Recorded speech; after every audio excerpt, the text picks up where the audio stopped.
We'll see how it all turns out. We have to get the final word down in concrete. Very importantly, I look forward to having the hostages come home. Trump का ऐलान, Israel Hamas युद्ध समझौते को तैयार। लेकिन Hamas सिर्फ शांति वार्ता के लिए रेडी है।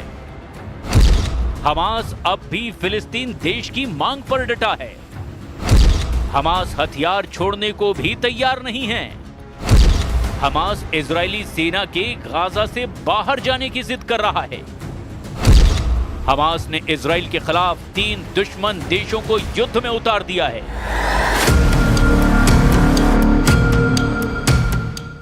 ट्रंप ने बहुत बड़ा दावा किया है।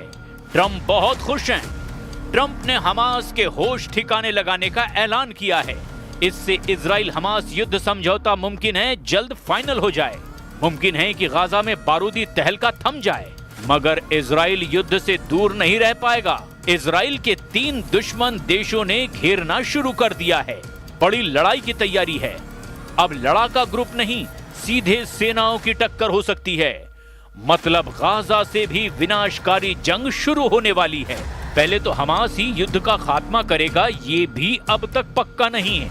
हमास ने ट्रंप को खुश करने के लिए शांति संदेश भेज दिया है, लेकिन इतनी शर्तें उसके साथ बताई है जिस पर नेतन्याहू को राजी कर पाना आसान नहीं है। हालांकि ट्रंप हमास के मैसेज मिलने के बाद अपनी पीठ खुद थपथपा रहे हैं।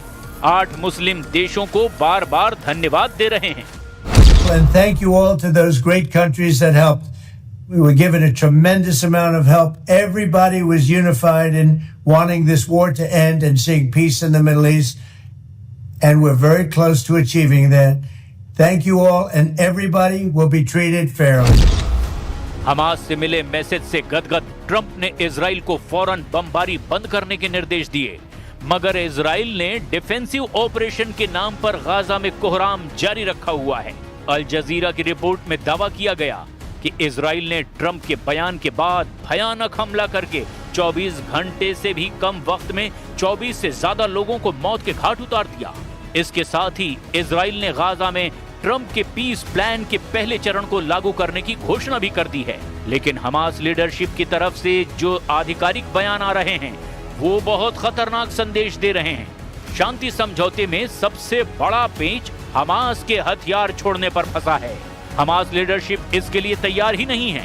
हमास के सीनियर लीडर मूसा अबू मरजूक की ये बातें ट्रंप के होश उड़ा सकती हैं। We will never accept anyone not Palestinian to control the Palestinian. This is not belong to Hamas only.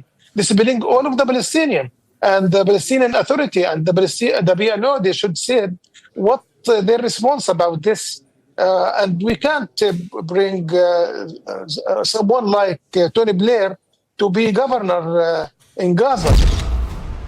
Hamas leader ने ट्रंप को 2 जरूरी शर्तें गिनाई है, जिन शर्तों पर हमास झुकने को तैयार नहीं। उससे नेतन्याहू की टेंशन बढ़ गई है। हमास ने अलग फिलिस्तीन देश की मांग फिर से दोहराई है।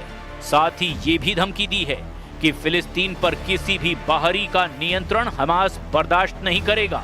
इतना ही नहीं, टोनी ब्लेयर को गाजा का गवर्नर बनाए जाने का भी हमास जोरदार विरोध कर रहा है। That Hamas, the weapon among Hamas, 90% of their capability, they destroyed it. Then there is nothing with Hamas talking about it, about women. Second thing, we, since in the beginning of this conflict, president Trump की peace deal पर Hamas एक तरह से कुछ कदम आगे जरूर बढ़ा है, लेकिन अभी सारे अहम मुद्दे अनसुलझे हैं। पहले ट्रंप का ऑफर देखिए। ट्रंप की पीस डील के तहत हमास को 3 दिनों में सभी 48 बंधकों, जिनमें लगभग 20 जिंदा माने जा रहे हैं, इन सभी को रिहा करना है। इसके बदले में इजराइल हमला रोकेगा, साथ ही कब्जा की गई जमीन से हटना होगा और सैकड़ों फिलिस्तीनी कैदियों को आजाद करना है। इसके बाद गाजा का कंट्रोल अंतरराष्ट्रीय संगठन करेगा, जिसकी निगरानी खुद ट्रंप और ब्रिटेन के पूर्व प्रधानमंत्री टोनी ब्लेयर करेंगे। ट्रंप के इस ऑफर पर हमास के सहयोगी फिलिस्तीनी इस्लामिक जिहाद ने सहमति जता दी है, लेकिन हमास ने साफ किया कि वो इजरायली सेना की पूरी और अंतिम वापसी की मांग करता है, जबकि ट्रंप ने इजराइल की वापसी को चरणबद्ध प्रक्रिया बता रखा है। इसीलिए हमास भी हथियार छोड़ने को तैयार नहीं है, यानी स्थायी शांति की गारंटी देने वाला अब भी कोई नहीं है। खासकर इजराइल के दुश्मनों ने जिस तरह आक्रामक रुख दिखाना शुरू कर दिया, वो अब नए युद्ध का सिग्नल दे रहे हैं। मिस्र ने इजराइल के खिलाफ नया फ्रंट खोल दिया है। मिस्र ने सिनाई प्रायद्वीप पर सेना को बड़े पैमाने पर तैनात कर दिया है। इजराइल ने इसे कैंप डेविड समझौते का उल्लंघन कहा। सिनाई आइलैंड के जोन बी और सी में सैन्य बढ़त पहले कभी इतनी भारी नहीं देखी गई। हालांकि मिस्र ने सैनिकों की तैनाती को आतंकवाद, तस्करी और गाजा पलायन को रोकने के लिए जरूरी बताते हुए किया है, लेकिन इजराइल को सिनाई में मिस्र के विध्वंसक हथियारों की तैनाती ने अलर्ट कर दिया है। मिस्र ने सिनाई में टैंकों, फाइटर जेट और हाईटेक एयर डिफेंस सिस्टम तैनात किए हैं। साथ ही अंडरग्राउंड स्ट्रक्चर और संभावित मिसाइल डिपो की तैनाती भी की गई है। इससे इजरायली खुफिया एजेंसियां भी अब हरकत में आ गई है। मिस्र की तरह ही ईरान की तरफ से भी अब इजराइल को वॉर थ्रेट मिलने लगा है। सुप्रीम लीडर अली खामनेई ने ट्रंप और नेतन्याहू से टकराने से पहले ही तेहरान की जगह नई राजधानी बनाना शुरू कर दिया है।